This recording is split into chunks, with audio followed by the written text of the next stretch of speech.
কানা জাহুকা চিরদিন মিথ্যে। عن أبي هريرة رضي الله تعالى عنه قال قال رسول الله صلى الله عليه وسلم صلوا كما رأيتموني أصلي রাহ বুখারী মুসলিম। সম্মানিত দর্শক মণ্ডলী, আমরা হালাল হারামের বিধানে এক গুরুত্বপূর্ণ আলোচনা পেশ করছিলাম, সালাত আদায় না করা। এর পাশে আমরা আলোচনা করতে চাচ্ছি যে সালাত আদায় করতেই হবে, রাসূলের পদ্ধতিতে করতে হবে। তো আমরা এই আলোচনায় রাসূলের পদ্ধতি একটু জেনে নিই, তাহলে আমাদের জন্য সহজ হবে সালাত আদায় করা এবং আমরা তা দ্বারা আল্লাহ তাআলাকে সন্তুষ্ট করতে পারবো। আল্লাহ তাআলা বলছেন, কাদ আফলাহাল মুমিনুন আল্লাযীনা হুম ফি সালাতিহিম খাশিউন। ওরাই সফল হলো যারা ভয় ভীতি নিয়ে সালাত আদায় করলো। যারা মনে প্রাণে ভয় ভীতি নিয়ে সালাত আদায় করলো তারাই সফল হলো। তাহলে সফল হওয়ার জন্য ভয় ভীতি নিয়ে রাসূলের নীতিতে সালাত আদায় করতে হবে। আবু হুরায়রা রাদিয়াল্লাহু তাআলা আনহু বলেন, রাসূল সাল্লাল্লাহু আলাইহি ওয়াসাল্লাম বলেছেন, সাল্লু কামা রাআইতুমুনি উসাল্লি। তোমরা সালাত আদায় করো যেভাবে আমাকে সালাত আদায় করতে দেখছো। বুখারী মুসলিম। সম্মানিত দর্শক মণ্ডলী, আল্লাহ রাসূল তো বললেন যে তোমরা সালাত আদায় করো যেভাবে আমাকে সালাত আদায় করতে দেখছো। তো এখন তো আল্লাহর রাসূল আমাদের মাঝে নেই, তা আমরা কিভাবে সালাত আদায় করতে পারি যেটা রাসূলের পদ্ধতির সাথে মিল খাবে? আমরা একটা আপনাদের পরামর্শ দিতে পারি যে এ দেশে আমাদের ভাষাতে অনেক হাদিস গ্রন্থ পাওয়া যায়। এখন আর মানুষের কথার মধ্যে না পড়ে আমরা সেগুলি বাংলা অনুবাদ দেখে ঠিক করি। আর আমরা কিছু সহজ হয়, কেননা রাসূলের পদ্ধতিতে সালাত না হলে সালাত কবুল হবে না, এটাই ঠিক। বরং আমরা আপনাদের সামনে সালাতের বাস্তবতা দেখাতে চাচ্ছি। একটু মনোযোগ সহকারে লক্ষ্য করুন। আমরা আল্লাহু আকবার বলে সালাত আরম্ভ করব। আল্লাহু আকবার বলার পূর্বে আমরা সুন্দর করে ওযু করে নিব রাসূলের পদ্ধতিতে। সুন্দর করে ওযু করার পরে আমরা সালাত শুরু করব। আল্লাহু আকবার বলার পূর্বে কোনো শব্দ মুখে উচ্চারণ করা হবে না। প্রথম শব্দ ওযু করার পরে সালাতের জন্য আঙ্গুলের মাথা আকাশমুখী থাকবে আর কাঁধ সামনাসামনি থাকবে। একাধিক সহিহ হাদিস, কাঁধ সামনাসামনি করে, কানের লতি সামনাসামনি করে, হাত উঠিয়ে ডান হাতকে বাম হাতের কবজির উপরে রাখতে হবে। অবশ্য বাহুর উপরে বাহু রাখা যায় সহিহ হাদিস, কিন্তু কবজির উপরে কবজি রাখারও একাধিক সহিহ হাদিস। এরপরে হাত দুটি বুকের উপরে রাখতে হবে। নাভির নিচে হাত বাঁধার 4টি হাদিস আছে, একটিও সহিহ নয়। এই জন্য আমরা এখানে আপনাদের কাছে একটা জোরালো অনুরোধ রাখব, যেটা সহিহ সেটাই পালন করার চেষ্টা করি, আল্লাহ কবুল করুক। এভাবে বুকে হাত বাঁধার পরে সর্বপ্রথম আমাদের সেটা হচ্ছে দোয়া, যেই দোয়াতে আল্লাহ তাআলা সন্তুষ্ট হবেন। দোয়া অনেক আছে, আমরা বলতে পারি সুবহানাকা আল্লাহুম্মা ওয়া বিহামদিকা ওয়া তাবারাকা ইসমুকা ওয়া তাআলা জাদ্দুকা ওয়া লা ইলাহা গায়রুক। এই বাক্য আমরা বলতে পারি। অবশ্য এটাও আমরা দোয়া বলতে পারি, খুব গুরুত্বপূর্ণ তথ্যবহুল দোয়া। আল্লাহুম্মা বা'id বাইনি ওয়া বাইনা খাতায়ায়া কামা বা'আদতা বাইনাল মাশরিক ওয়াল মাগরিব।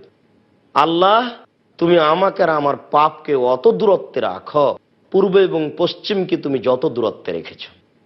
আল্লাহুম্মা নাক্কিনি মিনাল খাতায়া কামা ইউনাক্কা সাওবুল আবিজ মিনাদ দানাস। আল্লাহ, তুমি আমার পাপকে ধুয়ে পরিষ্কার করে দাও যেমন ভাবে সাদা কাপড়কে ময়লা থেকে ধুয়ে পরিষ্কার করা হয়। আল্লাহুম্মা গসিল খাতায়া বিল মাই ওয়াস সালজি ওয়াল বারাদ। আল্লাহ, তুমি আমার পাপকে একেবারে তুষার দিয়ে বরফ দিয়ে ধুয়ে পরিষ্কার করে দাও।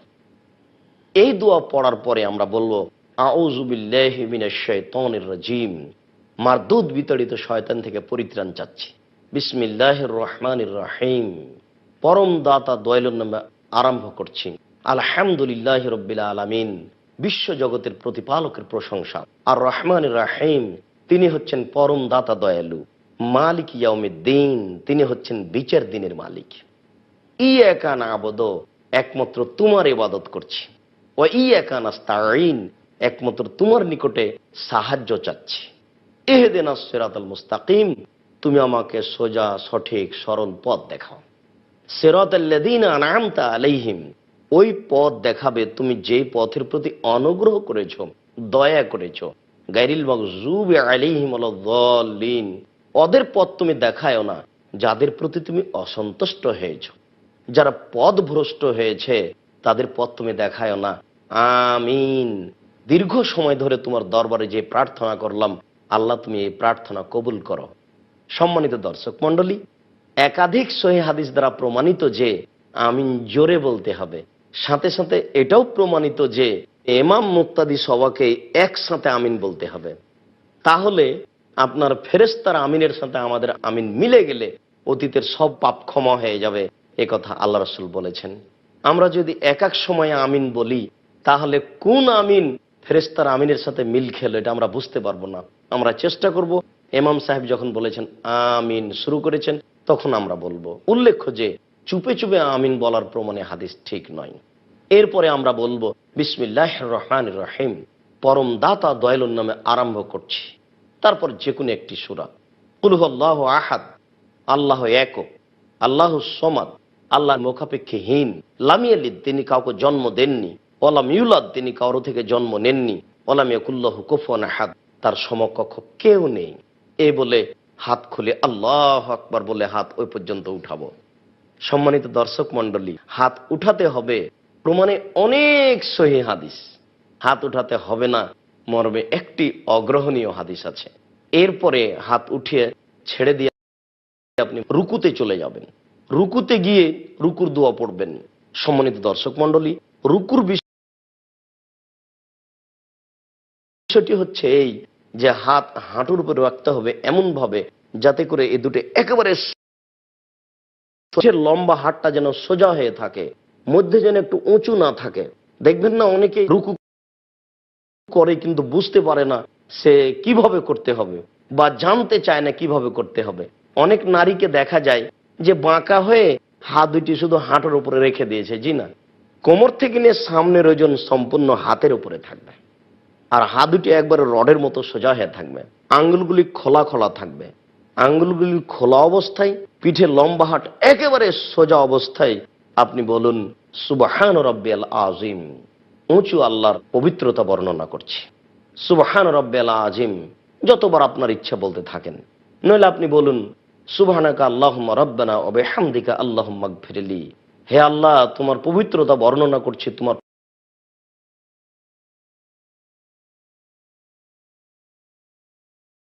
প্রশংসা সহকারে তুমি আমাকে ক্ষমা করো।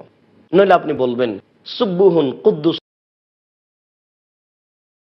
তুমি ফেরেশতার প্রতিপালক, তুমি জিবরাইলের প্রতিপালক। আপনি এই দোয়া পড়তে পারেন। অনেক দোয়া, লাকাল হামদ হামদান কাসিরান তাইবান মুবারাকান ফি। আল্লাহ ওই লোকের প্রশংসা শুনলো যে তার প্রশংসা করলো, খুব তার প্রশংসা, বরকতময় তার প্রশংসা, পবিত্র।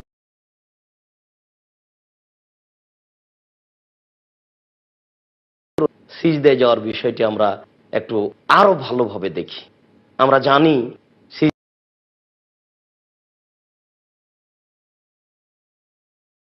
সিজদার বিষয়টি আমাদের দেশে অনেক মহিলা বৈঠকে এইভাবে বলা হয় যে বুবু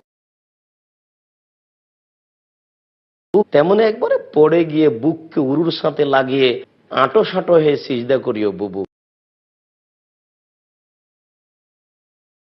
এই কথা আল্লাহ রাসূল বলেননি, বরং তিনি বলেছেন সিজদার সময়তে বুকের নিচ দিয়ে যেন ছাগল।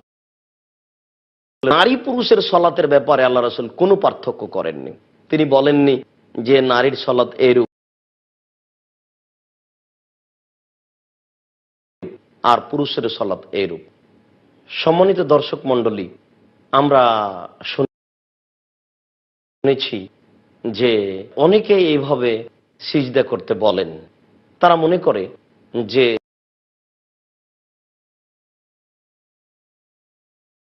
এত বড় অপছন্দ কথার কি প্রয়োজন আছে বলেন তো? একজন মহিলা চাদর গায়ে দিয়ে আছে, পারে কি করে? এটা হতে পারে কি করে? এটা কি একটা অবাস্তব ব্যাপার নয়? সম্মানিত দর্শক মণ্ডলী, আমরা কিছু সময়ের জন্য বিরতিতে যাচ্ছি। ইনশাআল্লাহ বিরতির পরে এই বিষয়টি আমরা স্পষ্ট আলোচনা করার চেষ্টা করব। আসসালামু আলাইকুম।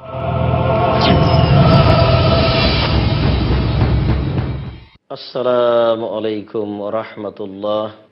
সম্মানিত দর্শক মণ্ডলী, আমরা সিজদার ব্যাপারে কিছু কথা বলছিলাম এবং আমাদের দেশের একটা প্রচলিত পদ্ধতির কথা বলছিলাম যে আমাদের দেশের মহিলারা বলে যে বুবু এভাবে সিজদা করতে হবে, নইলে পর্দার ব্যাঘাত ঘটবে।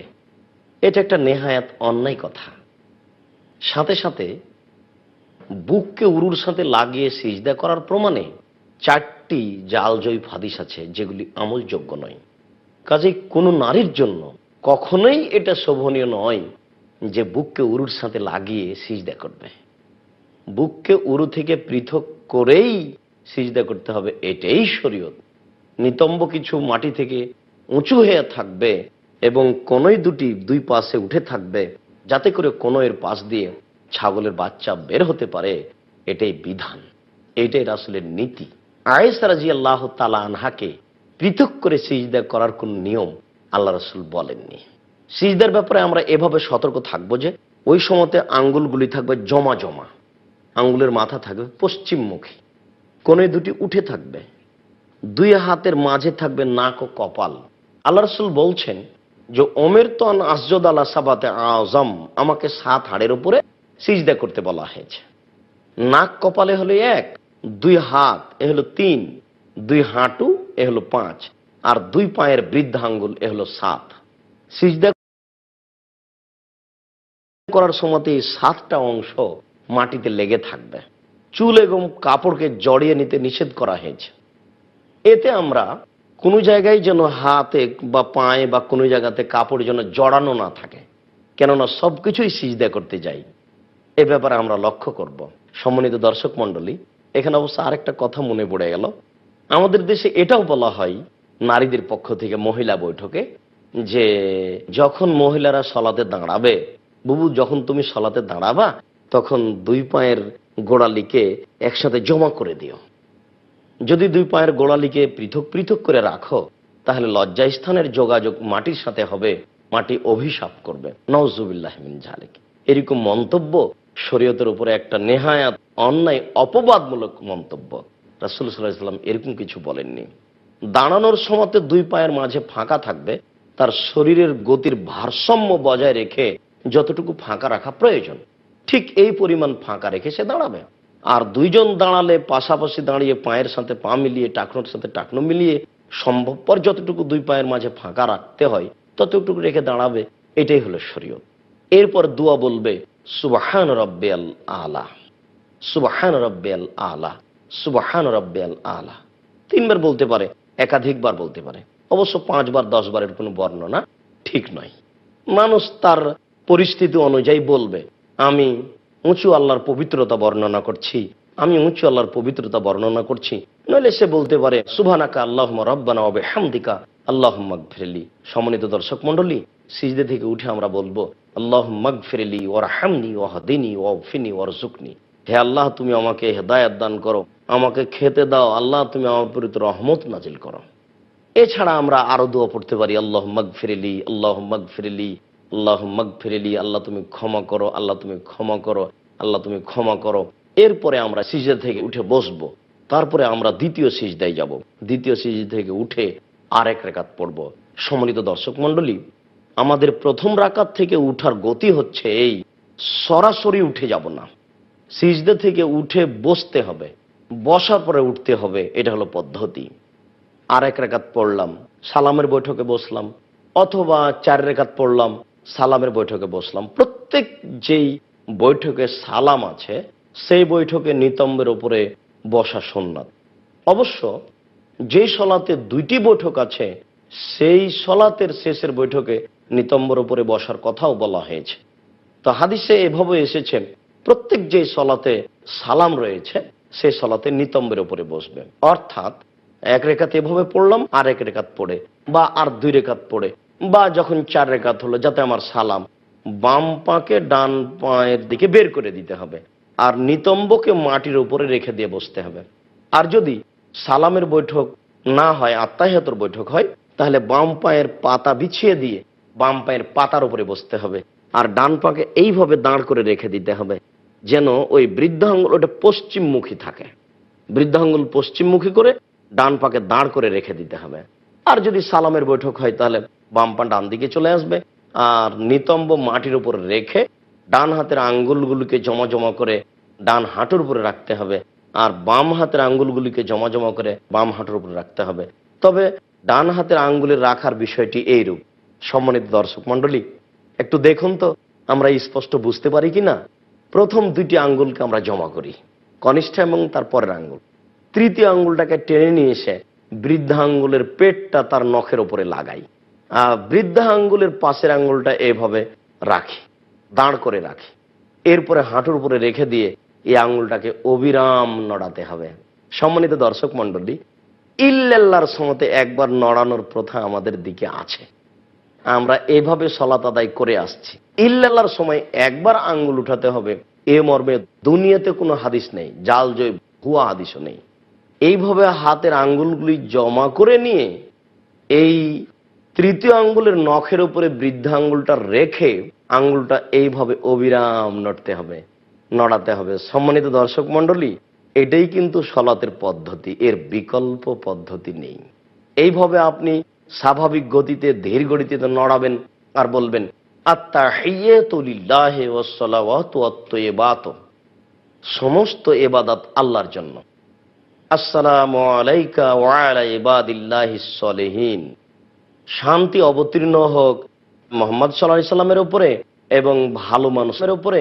আশহাদু আল্লা ইলাহা ইল্লাল্লাহ ওয়া আশহাদু আন্না মুহাম্মাদান আবদুহু ওয়া রাসূলুহু, আমি সাক্ষ্য দিচ্ছি আল্লাহ ব্যতীত কোনো মাবুদ নাই, আমি সাক্ষ্য দিচ্ছি মুহাম্মদ আল্লাহর রাসূল। এরপরে দুরূদ, আল্লাহুম্মা সাল্লি আলা মুহাম্মাদিন ওয়া আলা আলি মুহাম্মাদ কামা সাল্লাইতা আলা ইব্রাহিম ওয়া আলা আলি ইব্রাহিম ইন্নাকা হামিদুম মাজিদ। হে আল্লাহ, তুমি মুহাম্মদ সাল্লাল্লাহু আলাইহি সাল্লাম এবং তার বংশধরের প্রতি শান্তি অবতীর্ণ করো, যেমন ভাবে ইব্রাহিম আলাইহিস সালাম ও তার বংশধরের প্রতি শান্তি অবতীর্ণ করেছিলেন। তুমি প্রশংসনীয়, তুমি জ্ঞানী। আল্লাহুম্মা বারিক আলা মুহাম্মাদিন ওয়া আলা আলি মুহাম্মাদ কামা বারাকতা আলা ইব্রাহিম ওয়া আলা আলি ইব্রাহিম ইন্নাকা হামিদুম মাজিদ। হে আল্লাহ,